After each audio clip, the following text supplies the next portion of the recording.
Semana Santa Radio, la radio que se ve. Canal Sur Podcast presenta El Llamador de Granada, con Luis Javier López. Saludos. ¿Sabía que la carrera oficial de las cofradías no es algo de ahora ni siquiera de hace solo unas décadas? Se remonta a más de un siglo el intento de canalizar las estaciones de penitencia con mayor o menor éxito. Veremos cómo no siempre la Gran Vía o Plaza Nueva tuvieron un papel secundario como ahora y que aquello de las carreritas, por consecuencia de la masificación en la Semana Santa, no se inventó tan lejos. Y las restauraciones de nuestras imágenes devocionales y algunas joyas, hasta ahora discretas de nuestras iglesias, están viviendo una edad de oro. Hablamos de todo ello en el podcast de Canal Sur Radio. Realizan Delfín Martínez y José Miguel Álvarez. El Llamador de Granada.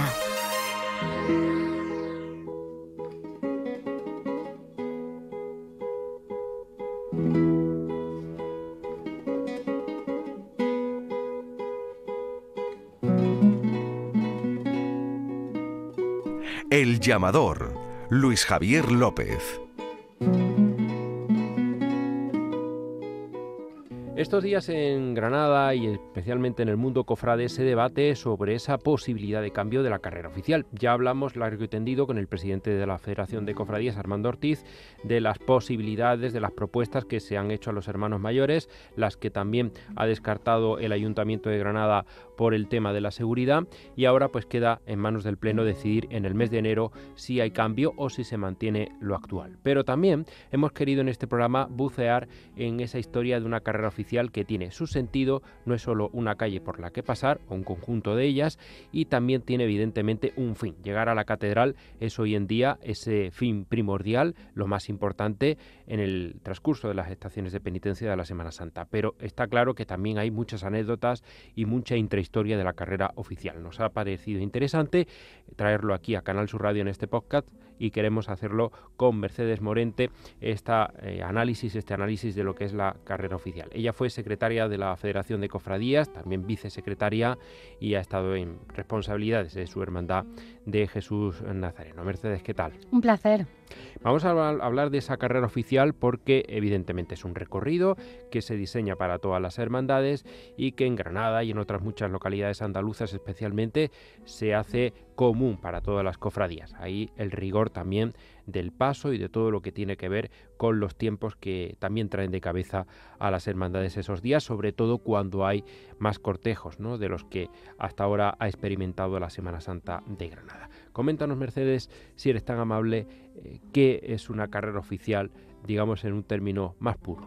Bueno, la carrera oficial es algo súper interesante tanto para el ciudadano, en este caso de Granada, como para el cofrade. Es una barrera física en un universo cofrade que se integra justo en el corazón de la ciudad, por lo que ciudadanos y cofrades tenemos que convivir. La carrera oficial es el recorrido que todas las hermandades, en el momento en el que son cofradías, en el momento en el que están en la calle, deben de realizar obligatoriamente con una pauta de tiempo hasta poder llegar al interior de en este caso, desde el año 2000 al interior de la Santa Iglesia Catedral. Es muy interesante porque implica unas normas de organización eclesiásticas, federativas, civiles, como veremos a lo largo de la evolución del tiempo, y este paso, este discurrir formal y oficial es también como una señal de respeto a las autoridades civiles y una especie de petición de permiso, bueno, especie no, realmente una petición de permiso a la autoridad eclesiástica, que ya en estos tiempos lo que hace es, mediante una meditación y una oración, acompañar a cada una de las hermandades hasta el interior de la Santa Iglesia Catedral. Se hace pública protestación de fe. Ahora en estos tiempos se dice que además es un camino a la evangelización para que todos los ciudadanos vean que nuestra fe está viva y convivimos culturalmente también dentro de una ciudad. Uh-huh. Eso es la carrera oficial, así, en grandes líneas. Se inventa en Sevilla, ¿no? Digamos, ese concepto viene de Sevilla desde hace ya muchos siglos. Sí, como tú bien sabes, era algo necesario de ordenar, era algo a lo que se le podía sacar partido, era algo vivo, y como siempre la autoridad eclesiástica está ojo avizado en este tema y ve que hay ahí un fruto de evangelización muy fuerte. Esto de la evangelización que ahora está tanto de moda, ya en 1601, como tú bien sabes, el cardenal Niño de Guevara lo ve, proclama esta idea, pero con una especial atención a la disciplina y al recogimiento. La manera de controlar este tema era que la autoridad eclesiástica fuera el paraguas de las procesiones durante un determinado tiempo. Se crea el precedente allí de lo que hoy es el Cabildo de Toma de Hora, que no deja de ser otra cosa que el permiso a la autoridad para llegar a la catedral mediante una pauta de orden y horario. Y bueno, se va a la catedral, lo dices bien, porque evidentemente también es la Iglesia, en este caso metropolitana de Granada, la que acoge a las hermandades afortunadamente desde el año 2000, gracias al cardenal Cañizares, y se adora al Santísimo, que está expuesto, entendemos que de Domingo de Ramos hasta Claro. el propio Jueves Santo, incluida la madrugada en la que hace estación de penitencia la Hermandad del Silencio. Pero ¿qué pasa el viernes? Me interesa, el sábado e incluso el domingo de Resurrección, porque aunque el domingo sí es verdad que está el Señor expuesto, pero no es el mismo significado, ¿no? No, durante el Tríodo Pascual es de jueves entre el jueves y el domingo. El domingo el domingo de Resurrección no habría estación de penitencia al uso. Es algo ahí que todavía se le está dando forma. Obviamente es una expresión de alegría, de gloria, desde que en Granada sale sobre todo los facundillos con los niños, cambia totalmente el carácter penitencial y pasa a gloria. Y lo que se hace entre el viernes y el sábado, porque aquí tenemos sábado santo, con procesiones en la calle, es rendirle honores al monumento. El respeto sigue. Todos somos conscientes de lo que hay, a lo que vamos. Es verdad que el mundo cofrade sí está muy bien educado en lo que es la salida en una estación penitencial. Y tiene muchísima conciencia de ese momento. Todo esto gracias al gran golpe catequético que hizo Cañizares Llovera, que dio todo el sentido del mundo a las estaciones de penitencia. Antes, como ahora veremos, se llegaba y se bordeaba y nos quedábamos en las rejas de la catedral. Todo cambia en el momento en que se abren las puertas del templo y vemos el tabernáculo de fondo. Ahí ya sí el cofrade, desde además muy pequeño en los grupos infantiles, toma conciencia de que se ha llegado a la meta en la calle, por lo menos en la primera parte del recorrido. Luego está el regreso al templo. Recapacitó el Cabildo gracias a la intervención de Antonio Cañizares y se pudo hacer efectiva ese fin de la finalidad de la estación de penitencia. En este rostro doliente y paciente que tan bien se ha plasmado en esta imagen, rostro del mismo Jesús doliente, reciben consuelo nuestros llantos.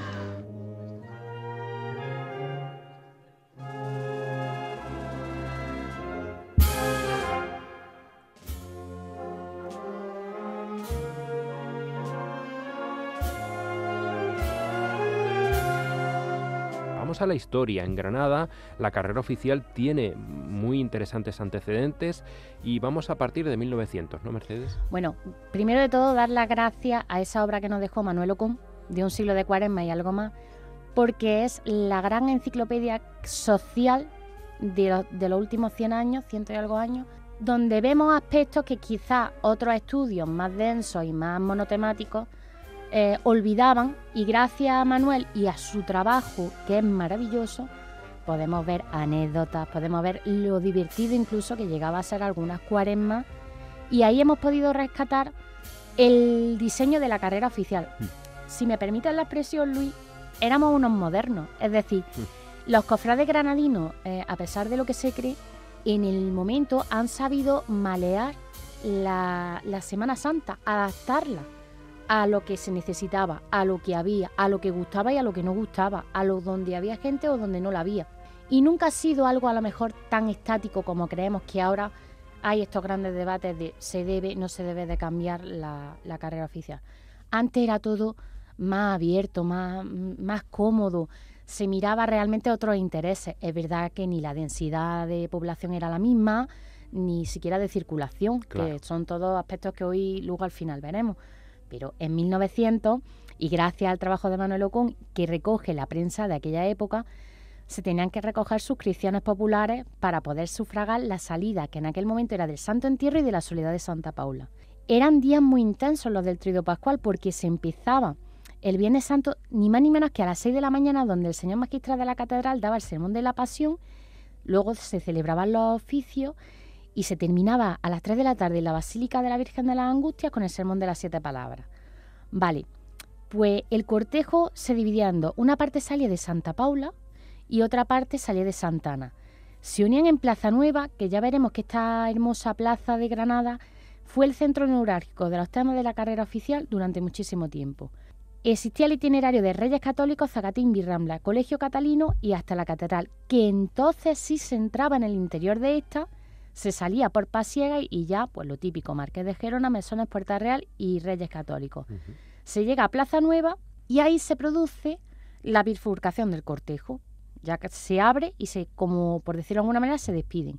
En años posteriores hubo alguna modificación, lo que te decía, se manejaba incluso cada año y se cambiaba, y se llegó a pasar por Puente de Castañeda y San Antón, pero claro, fíjate, eran recorridos excesivamente largos porque suponía atravesar prácticamente la mitad de la ciudad conocida de aquella época. Y entonces se vuelve a avanzar en el tiempo.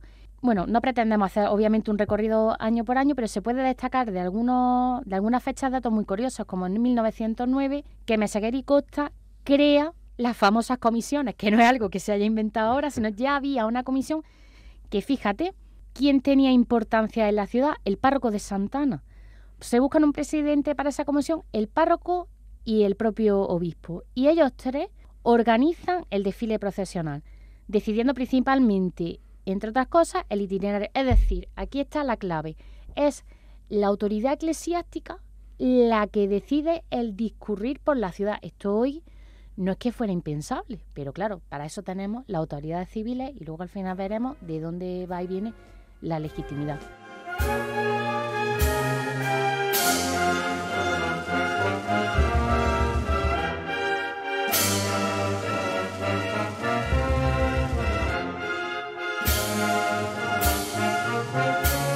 Es muy interesante que Plaza Nueva sea el centro neurálgico de esa Semana Santa de principios del siglo XX. También calles como el Zacatín, que hoy serían impensables, como se adaptaban al paso de las cofradías, muy pocas entonces, como se sabe, y también pues esa intención de la Iglesia de dirigir un poco o mucho los recorridos oficiales. Vamos a seguir avanzando en esos conceptos de Plaza Nueva, y también creo que Pasiegas empieza a tener su parte importante, ¿no? Antes no olvidemos que pasan cosas, y hemos dicho que pasan cosas muy interesantes.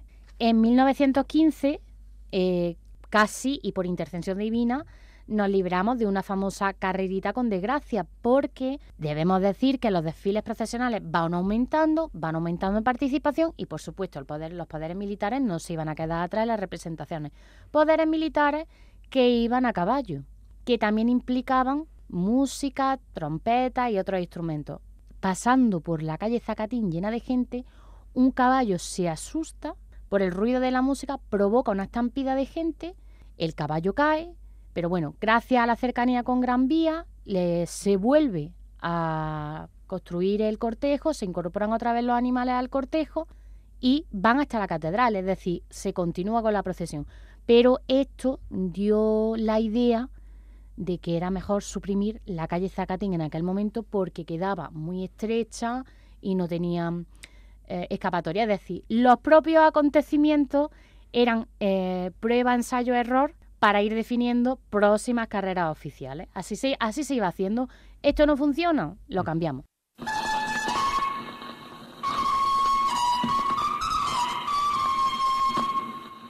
Era masificación entonces en 1915, el año en el que Zacatín ya deja de participar de la Semana Santa de esa manera tan activa. 1916 también tiene su aquel, ¿no? Pues sí, porque ya empieza las hermandades, la Semana Santa a adquirir cierta importancia, sobre todo gracias al trabajo de las hermandades que van incorporando grandes imágenes a los cortejos. Y en 1916 y los próximos años que llega la burriquilla, también se incorporarán otros grandes misterios más adelante. Esto provoca ralentización en el paso, por lo que así, ya esta comisión que teníamos se nos quedaba pequeña. Necesitábamos un órgano un poco más formal y algo que gestionara esto de una manera más técnica. Llega la idea en la primera parte de la década de los 20 de una Real Federación que formalmente quedará constituida en el 27. 1917 también importante, porque ya saben que se funda la Hermandad del Santo Vía Crucis, también aparece el misterio, no el misterio, porque entonces no había como tal, pero sí es verdad que Jesús montado a lomos del borriquillo, ahí aparece ya el concepto de borriquilla en la Semana Santa de Granada. Y bueno, importante eso del Albaicín, porque también existe otra iglesia que va a tomar parte en lo que es el conjunto, ¿no?, de esos recorridos, como es la iglesia de San Justo y Pastor.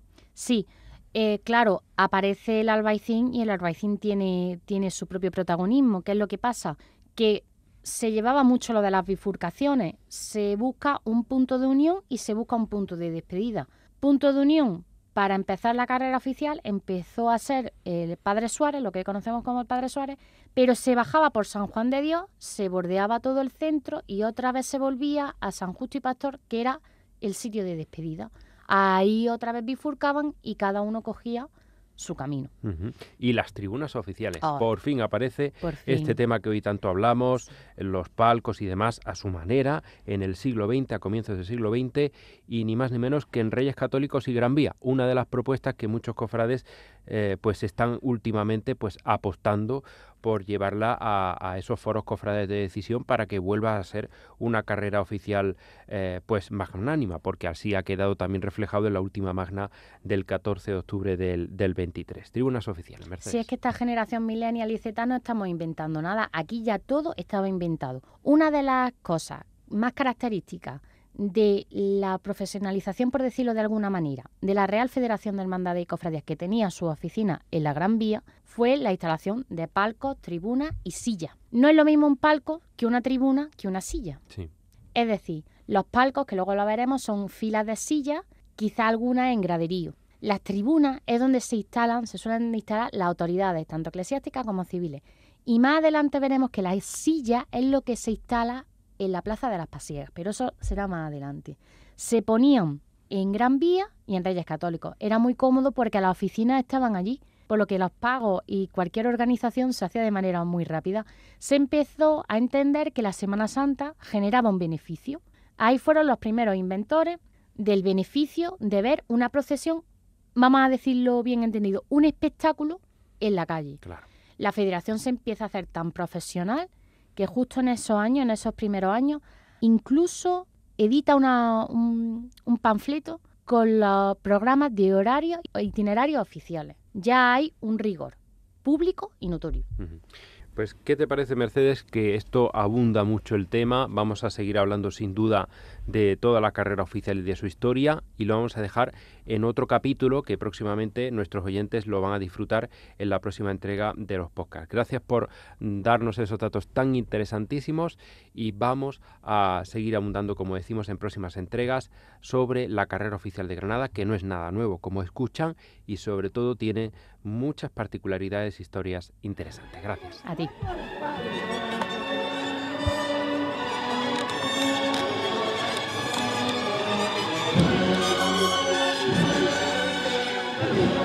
Vente más conmigo. Vente conmigo. Gonzalo, más. Bien, lo tuyo. Más, un puntito más. Mira que estamos directos. Un puntito más.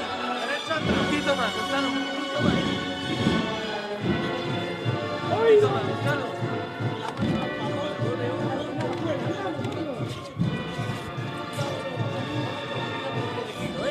Y de frente.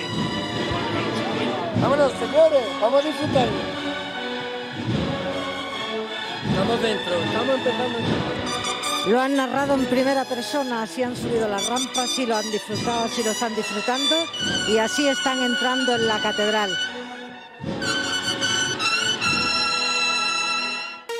El llamador de Granada con Luis Javier López.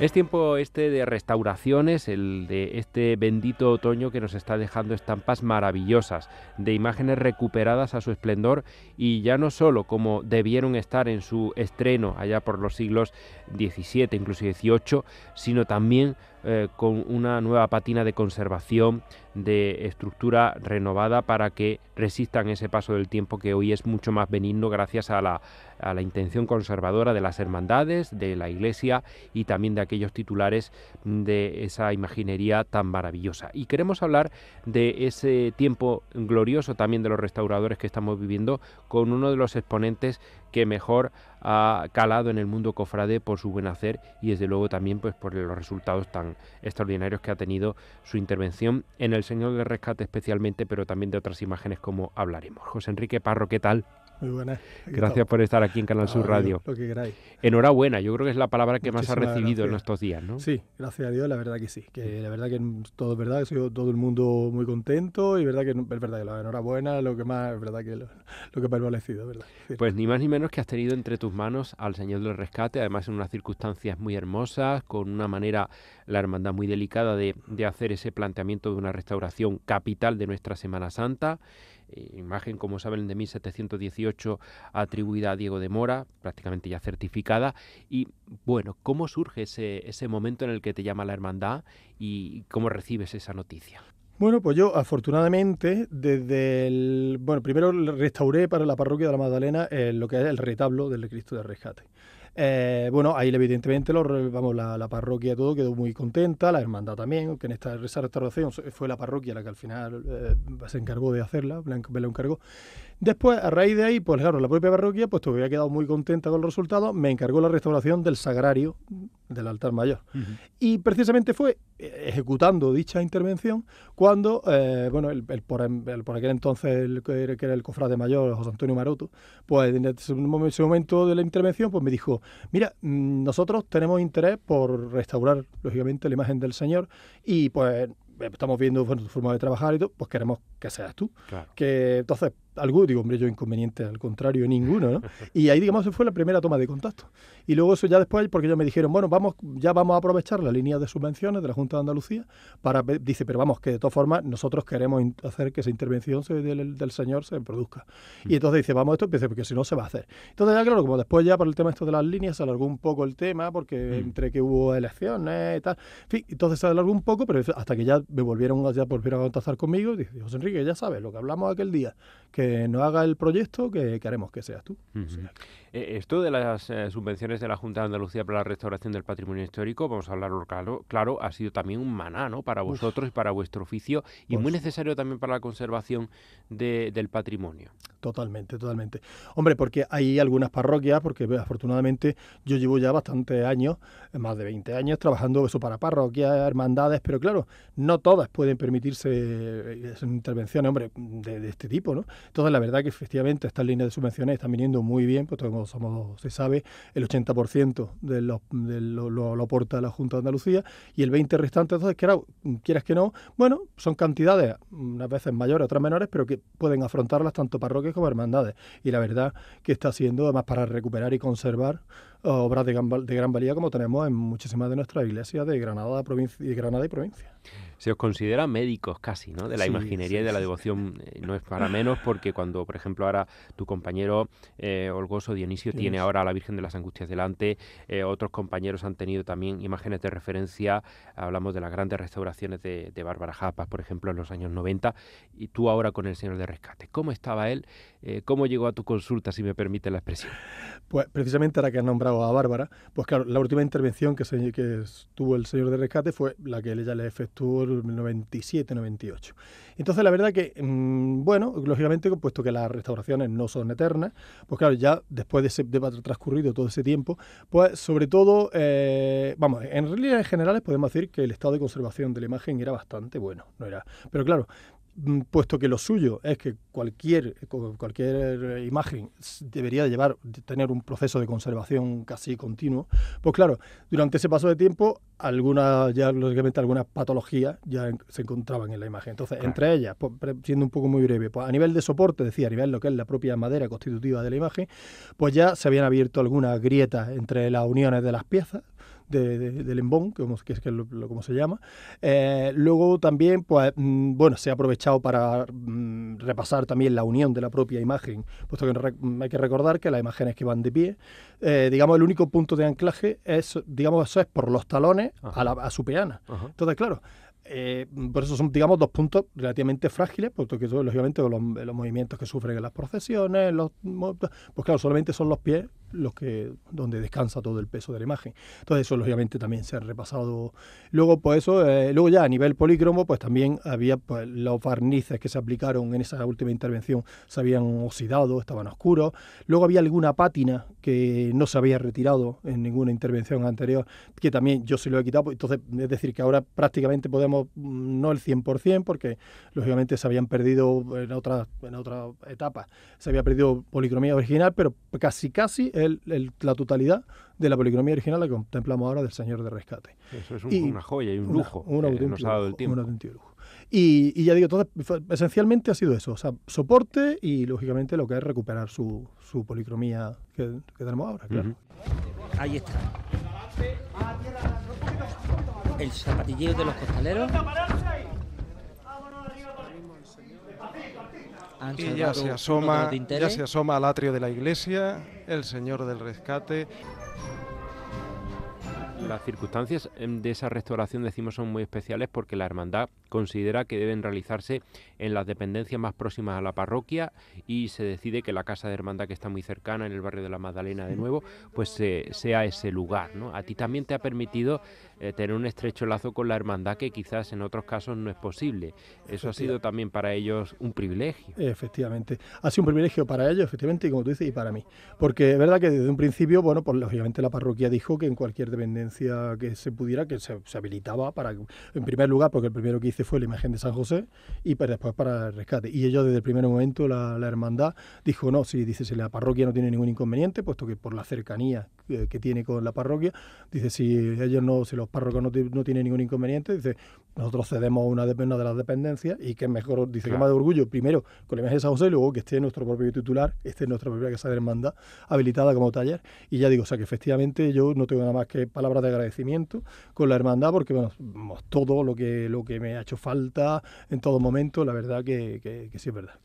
La hermandad sale a la calle para ese traslado tan precioso que tuvo a bien realizar la hermandad, íntimo, recorrido corto, lógicamente, hacia la iglesia de la Magdalena, pero digamos que la puesta en escena de esa gran restauración ha sido la magna, ¿no? La reciente magna. ¿Cómo lo viste al Señor ahí? Muy bien, la verdad que sí, porque además, porque yo cuando se trasladó de la casa de hermandad a la parroquia, claro, prácticamente llevaba la imagen finalizada, no llegaba ni una semana. Entonces, de ahí, muchas veces, claro, hay gente que veía que a lo mejor que había un brillo un poco excesivo, a lo mejor en el pelo, y claro, y la propia hermandad decía, vamos a ver, que como ha dicho José Enrique, está recién aplicada, o sea, cuando se realiza una limpieza, las limpiezas químicas de las policromías, claro, se quedan deshidratadas, se quedan desnutridas. Claro, esa protección que se aplica, poco a poco tiene que ir, lógicamente, por eso, nutriendo esa. Y entonces, claro, yo decía, digo, bueno, que esos brillos van a bajar, se van a quedar en. Y entonces, claro, cuando ya salió la magna, la verdad que ya yo creo que ya la imagen del sello estaba, digamos, en su plenitud, ¿no? Y la verdad que muy bien, muy contento. Bueno, yo estaba contento desde el principio con el resultado, pero que sí es verdad que digo, que yo había visto en la calle, verdad que la magna ya, digamos, lució como. Te vas a meter en el fanal que hay ahora tantos comentarios sobre la recuperación de la identidad histórica del Cristo con la melena o no, tú que has podido estar cerca de él estos meses, o crees que estos debates, en fin, que es cosa de otro tiempo y que como está ahora la imagen, pues bien está. Sí, la verdad, como bien dices, son debates que además yo creo que a nosotros no nos corresponde en estas 24 horas, digamos, entrar en ellos. Ahora, esta, evidentemente, la imagen Diego de Mora, como tú bien has dicho antes, prácticamente vamos a decir, que te digo, bueno, pero prácticamente está comprobado, cuando la realiza, la hace para que lleve pelo natural. De acuerdo. Pero luego ya, de eso, la hermandad en 1928-1929 decide sustituirle por la que tiene ahora de metal, de cobre tallado. Entonces, que Granados Parejo se lo ejecuta. Entonces, desde entonces, es decir, prácticamente hace casi 100 años, nos falta muy poquito para 100 años, que lleva el pelo que contemplamos ahora. Sí. Entonces, yo lo que pienso es que ese debate pueden convivir ambas formas de presentar al Señor, como ocurrió en la otra vez, o sea, cuando se cumplieron los 300 años de la ejecución, que volvieron a presentarlo con el pelo natural, aquel besamanos. Pues bueno, pues yo creo que evidentemente, como eso, hay gente que solamente ha visto al Señor con la imagen que tenemos ahora mismo, yo creo que pueden convivir las dos, y no es las dos formas, cuando la hermandad lo considere oportuno, presentarlo de una manera, de otra, pero no sé, por eso digo que es un debate un poco, no sé, creo que no es... Bueno, lo dejamos para las redes sociales entonces. Exactamente. Que está muy bien y que viene bien que se refresque el debate, pero en fin, es una cuestión de ese tipo más opinable. San José también ha recaído en tus manos, esa imagen maravillosa, fundamental de la iglesia de la Magdalena que estaba ahí arrinconada.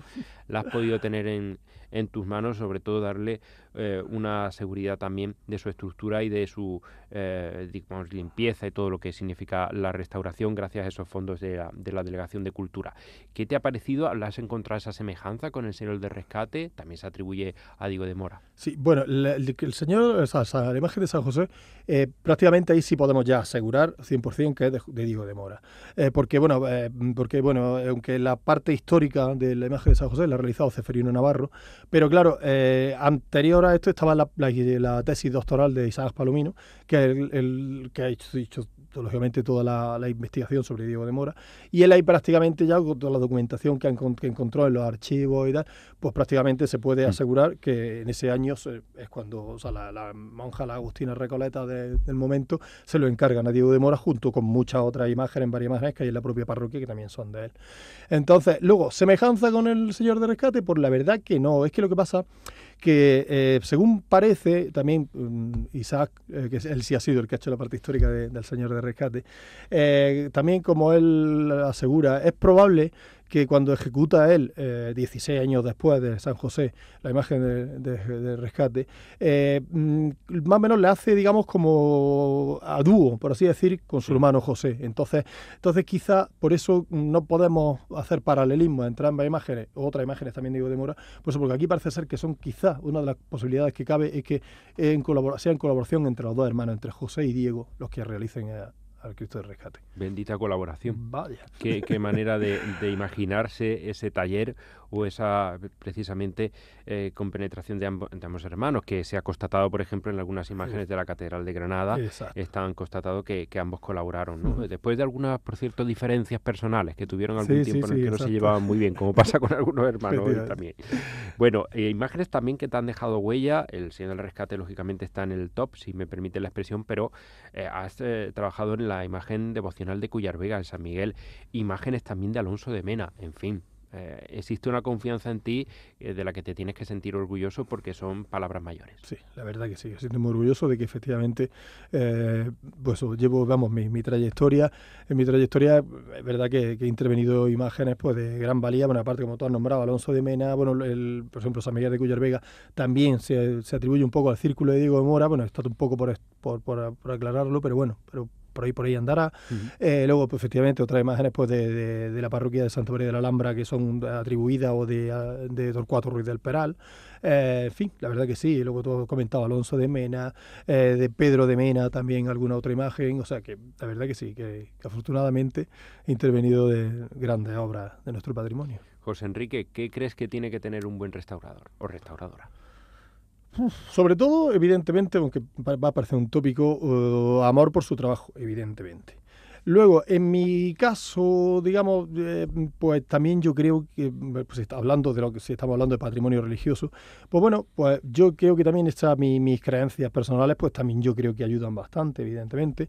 Y poco más. Luego yo tenía una compañera, que en paz descanse, por cierto, que decía que me fastidia mucho que así todo el mundo dice, uy, es que tenéis muchísima paciencia los restauradores. Y ella decía, ¿qué paciencia? Bueno, pues sí, también, ¿por qué no? Evidentemente bastante grado de paciencia, constancia, pero eso sobre todo es gustar lo que estás haciendo y eso efectivamente, y no desesperarse, porque evidentemente los trabajos de restauración son trabajos muy lentos. Por ejemplo, eso, San José han sido 5 meses, Señor de Rescate han sido 4. Son trabajos muy laboriosos, hay que esperar unos resultados también de unas analíticas que se elaboran en un laboratorio, el historiador, o sea, un equipo multidisciplinar que trabajan, que no es solamente la mano del restaurador, que por eso son trabajos muy muy concienzudos, lentos y fundamentalmente eso es que te guste lo que estás haciendo y constancia, paciencia.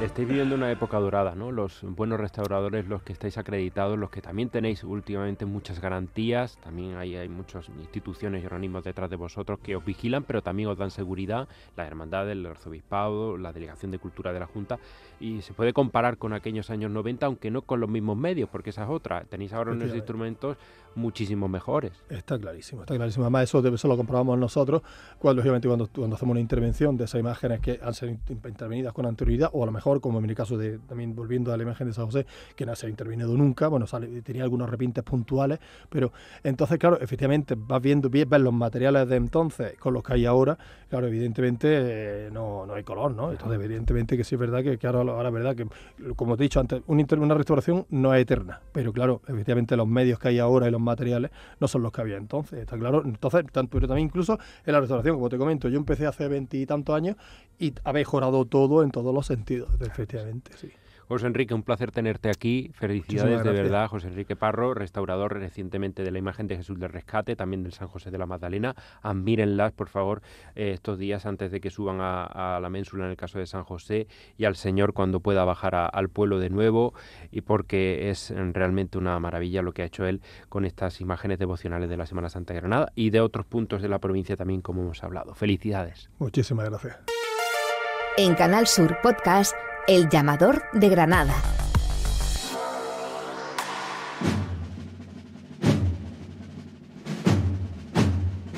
No nos vamos sin recordarles la interesante exposición que la Hermandad de Jesús Nazareno, imponente imagen de José Risueño, Santo Entierro y la Virgen de los Dolores de Alfacar, ha traído al restaurado inmueble del baño árabe de la localidad. Los emblemas, medallas y cruces de la Veracruz centran el espacio en una muestra itinerante, como nos cuenta Santiago Gallego, extremeño, que nos ha acercado esta devoción centenaria. La exposición es itinerante, va por esta de aquí de Alfacar, en la 67 edición, y así esperemos que sigamos durante mucho tiempo más. Va de un sitio a otro, antes volví a María, ahora ya no, ahora ya quedan la hermandad anterior y la posterior, quedan en un sitio. Sirve también ya como un poco de convivencia, porque ya se conocen unos y otros, que no se han conocido nunca. Y es otro de los objetivos de esta exposición, es darnos a conocer hermandades de toda España y sobre todo de otros países. Es la segunda vez que viene a la provincia de Granada, que hay varias hermandades, está aquí en Peligro, en Motril, en Almuñeca, Colovera y Llorá. En todas esas zonas hay cofradías de la Veracruz y bueno, a ver si se van animando y volvemos por estas tierras. La Hermandad de Alfacar, que también venera a la Veracruz y la procesiona junto a los titulares cada Viernes Santo, hunde sus raíces más antiguas en la devoción que se traspasó de la capital y del antiguo convento franciscano, hoy sede del Madoc, frente a las Descalzas, como nos cuenta el secretario de la corporación, Fidel Vélez. La principal titular de nuestra hermandad es la Veracruz, que según los anales de Granada desciende del 1613. O sea, la de Francisco de Granada le pasó la bula apostólica al Alfacar en el 1613 y desde entonces arranca la hermandad. Lo hemos recuperado esto pues en el 86, no, más bien cuando ya recuperemos el nombre y todo ha sido en el 2013 y ya desde entonces funcionamos como la Veracruz, nuestro Padre Jesús Nazareno, Cristo Yaciente y Nuestra Señora de los Dolores. Y acabamos con una pieza magistral interpretada en este mes de la música que acabamos. La banda San Isidro de Armilla, dirigida por Melchor Perelló, interpretó así la pieza Una noche en Granada, de Emilio Cebrián. Gracias por estar ahí.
En Canal Sur Podcast han escuchado El Llamador de Granada con Luis Javier López.